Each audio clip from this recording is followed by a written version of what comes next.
welcome to another unboxing, and it's Warhammer Underworlds Beastgrave, again from the lot that I got very cheaply, and it is the Grymwatch, so no barcode there, you know the story, why to do that, and well, 12.5 € for this warband, and I just, well, basically look forward to playing them. The Grymwatch was quite a monster band when it came out, and it's still rather competitive, even though it's from the 3rd season and we're now having the 10th released. But yeah, flesh eater cards, they just look fun to paint, and I'll tell you why in a moment when we get the sprues. The one model that I really want to build, so here we have the sprues in a pale green, is this bat swarm. I just love that model. The 2 giant bats have okay rules as well, but yeah, this is the both sprues. Let's have a look at how they assemble. It's a big band as well.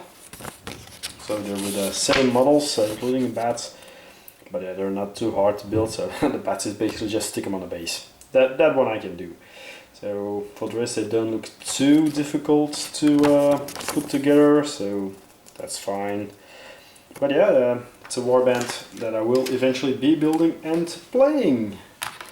Again, the cards, 2 packs of them.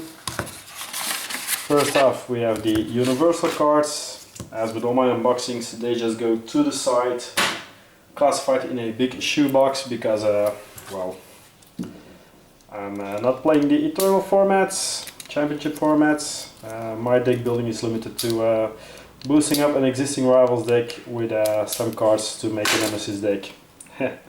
Or when I play one of the 1st season warbands, and that aren't on the re-releases, which I still have on pre-order, the 4 bands. Then, well, they're just plain Nemesis, so figures themselves, they are okay, so you can see 2 damage, that's actually quite nice. They're inspired when there are fewer than 2 enemy fighters in your territory at the end of an action phase, so that's actually pretty good to score. Here we got even one with Great Cloud that scores already 3 damage when non-inspired on 2 swords, becomes 3 swords afterwards, so they're also pretty nimble, 4 and 5 movement, so it's just a good band. Yeah, those are gonna be great fun. So we got the ploy cards, Pelling Visage, choose 1 friendly fighter, 1 adjacent enemy, push chosen enemy fighter to 2 hexes away from the chosen fighter, so always good to prevent that counter swing.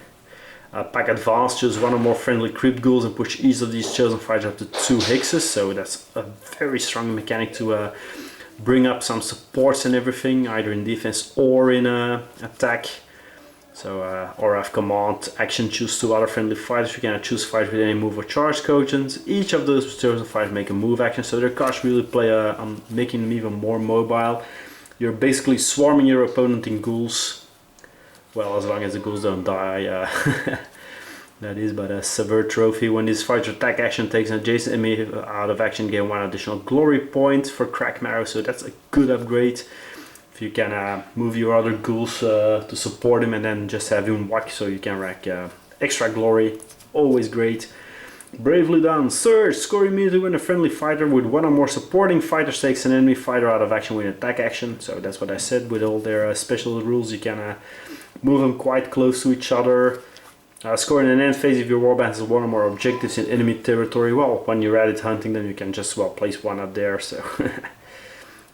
Score is immediately when an enemy fighter is taken out of action in your territory. That depends, because when you got a swarm, they are not that likely to come forward these days. Especially with all the caster bands, so just stand back and do zap zap and score points that way.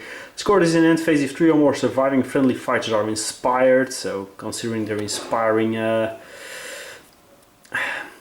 their inspiring mechanic, that might be easily doable. Surge, score immediately after an activation if your warband holds 3 or more objectives. It's a double glory one in the name of the king. Yes, again with the extra movement and pushes. You can manage it when you're swarming his territory. So yeah, it's a solid deck of objectives and ploys work together, and well, you're basically going to be one big swarming ghoul tide. So thanks for watching this unboxing, and I'll see you back for the next one. Bye bye!